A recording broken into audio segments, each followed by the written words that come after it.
ایک دن سنا وہ آ گیا ہے۔ چچا چاہتے تھے کہ وہ زمینداری کے کاموں میں ان کا ہاتھ بٹائے، لیکن اس نے تو کچھ اور ہی سوچا ہوا تھا۔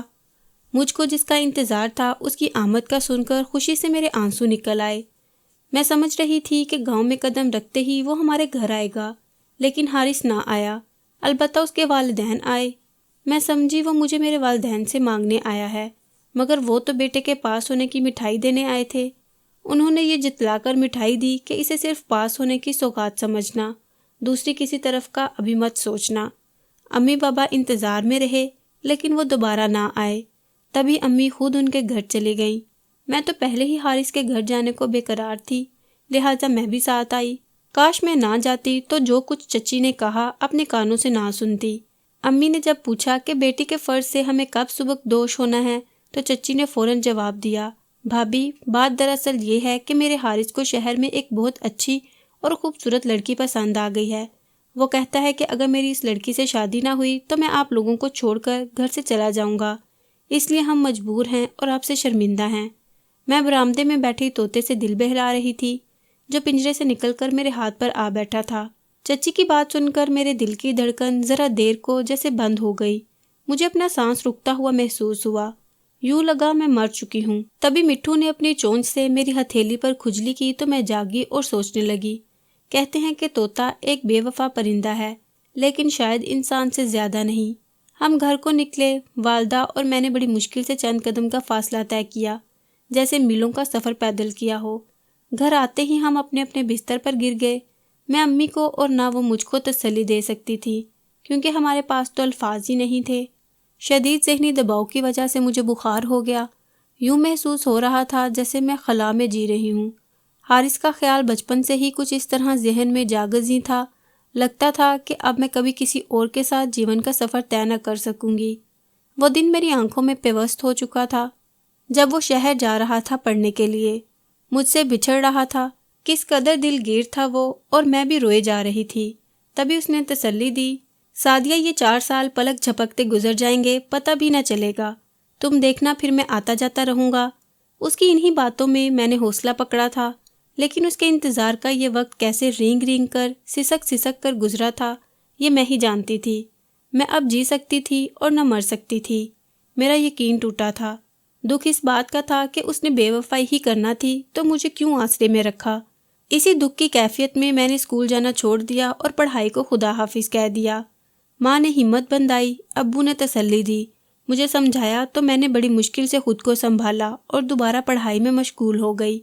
چند دن مردہ دل رہنے کے بعد اچانک ہی دل کی کایا پلٹی۔ ایک روز نفل پڑھ کر رو رو کے دعا کی، وہ قبولیت کی گھڑی تھی کہ سجدے میں گرنے سے میرے دل کو قرار آ گیا، جیسے کسی غیبی طاقت نے کہا ہو کہ حارث کی بے وفائی تیری ہمت پر ایک تازیانہ ہے، چل اٹھ، ہمت کر، اپنی زندگی کو مٹی میں نہ ملانے کے عزم کے ساتھ زندگی کے دھارے میں شامل ہو جا۔ حارث کی بے وفائی میں راکھ ہونے کی بجائے میں نے خود کو نیا عزم و حوصلہ دیا، خدا سے مدد مانگی اور پھر اس کی یادوں کو دل کے نہاں خانوں میں دفن کر کے دن رات کتابوں میں کھو گئی۔ قسمت نے ساتھ دیا، خدا کا لاکھ لاکھ شکر ادا کیا اور میٹرک کے پرچے دیے۔ پرچے اچھے ہو گئے، رونے دھونے کی بجائے ہمت جو کی تو اسی نے کامیابی کا منہ دکھایا۔ میں اپنے والدین کی حالت دیکھ رہی تھی۔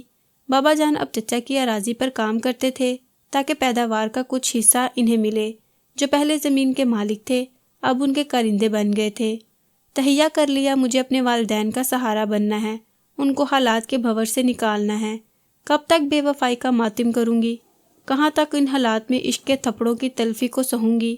مجھے اپنا نہیں اب اپنے والدین کا خیال کرنا چاہیے، جن کو تہی دامنی کے باعث چچا نظروں سے گرا چکے تھے، اور گاؤں کے لوگ بھی چچا کو ہی فوقیت دینے لگے تھے۔ اور یہ بات والد صاحب کے لیے کس قدر دل خراش تھی۔ وہ چچا سے بڑے تھے، ان کے دل پر کیا گزرتی تھی جب مردوں کی کچہری میں ان کی جگہ گاؤں والے ان کے چھوٹے بھائی کو مسند پر بٹھاتے تھے۔ دل یہی کرتا تھا کہ رونے دھونے کی بجائے ٹھکرانے والوں کے سامنے ڈٹ جاؤں اور اپنی ذات کو منوا کر رہوں۔ رزلٹ نکلا، میرے نمبر اچھے تھے۔ اسکول سے لوٹ رہی تھی کہ راستے میں حارث مل گیا۔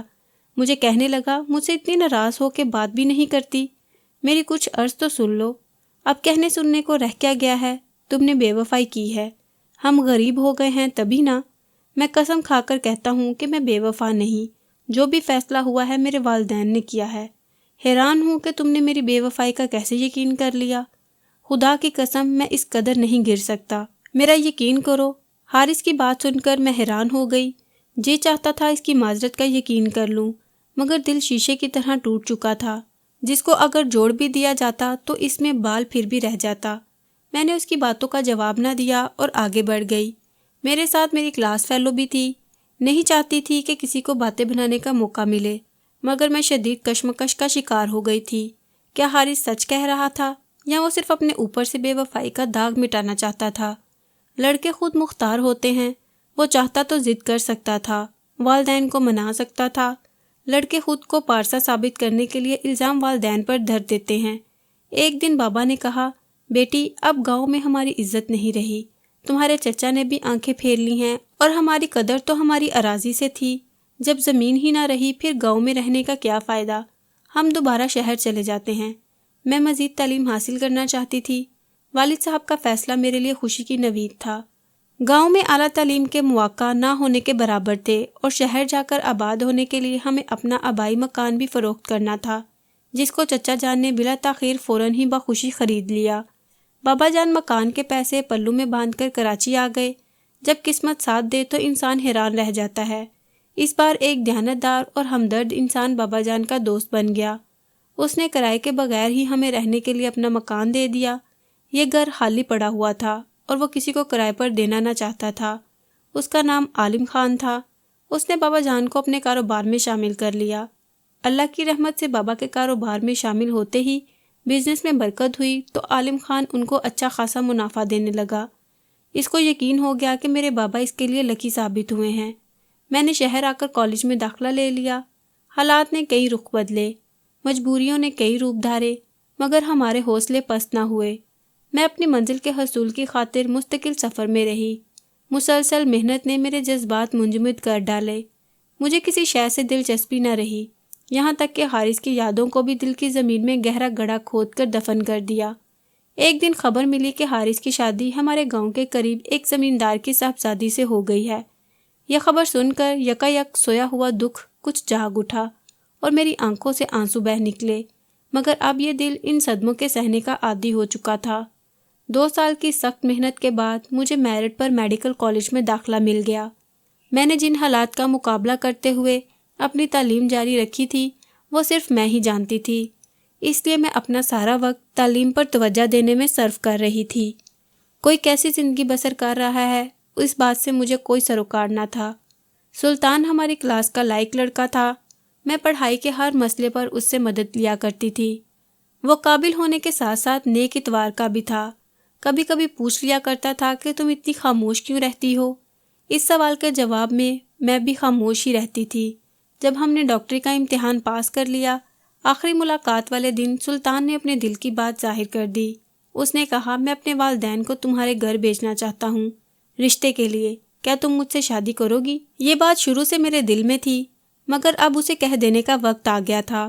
میں اس کو کیا بتاتی کہ میں محبت کی بازی ہار کر کس طرح یہاں تک پہنچی ہوں۔ اگلے دن وہ لوگ ہمارے گھر آئے۔ میرے والدین کو سلطان اور اس کے گھر والے پسند آئے۔ رشتہ طے ہو گیا۔ ہاؤس جاب مکمل ہونے کے بعد میری رخصتی ہو گئی۔ میری اور سلطان کی ایک ہی اسپتال میں تعیناتی تھی۔ برسوں بعد ایک دن چچا اور چچی اسپتال آئے۔ چچی بیمار تھی، مجھے دیکھ کر گلے لگ کر رونے لگیں۔ مجھے بتایا کہ حارث کی بیوی اچھی نہیں نکلی، اس مغرور لڑکی نے میری یہ حالت کر دی ہے۔ اس کو اپنے باپ کی جاگیرداری کا گھمنڈ ہے۔ حارث بھی LLB کرنے کے باوجود وکالت نہ کر سکا۔ ہم نے تم جیسی پیار کرنے والی نیک بخت اور ہیرے جیسی کو ٹھکرا دیا۔ ہمیں اس کی سزا مل گئی۔ مجھے چچی کی حالت پر بہت دکھ ہوا، لیکن میں کیا کر سکتی تھی؟ میں نے ان کے علاج میں توجہ سے مدد ضرور کی۔ انہوں نے بتایا کہ بہو نے ان کا جینا دوبر کر دیا ہے۔ اب تو حارث بھی بیوی کے رویے سے نالاں ہیں۔ ہم میں سے کوئی اس رشتے سے خوش نہیں ہے۔ میں نے کہا، چچی جان صبر کریں، جو بھی حالات ہیں نباہ تو کرنا ہوگا۔ خاندانی لوگوں میں طلاق نہیں ہوتی۔ ہاں بیٹی، یہی شرافت تو مار دیتی ہے۔ کیا کریں؟ اچھا بیٹی تم اپنی بتاؤ، تم تو خوش ہو؟ اللہ کا شکر ہے میں بہت خوش ہوں۔ سچ ہے اللہ کسی کا صبر اور محنت ضائع نہیں کرتا۔ سلے میں مجھے سلطان جیسا اچھا شوہر اور نیک سسرال ملا۔ ہمارے 2 پیارے پیارے بچے ہیں۔ دعا کریں خدا میری خوشیوں کو سلامت رکھے۔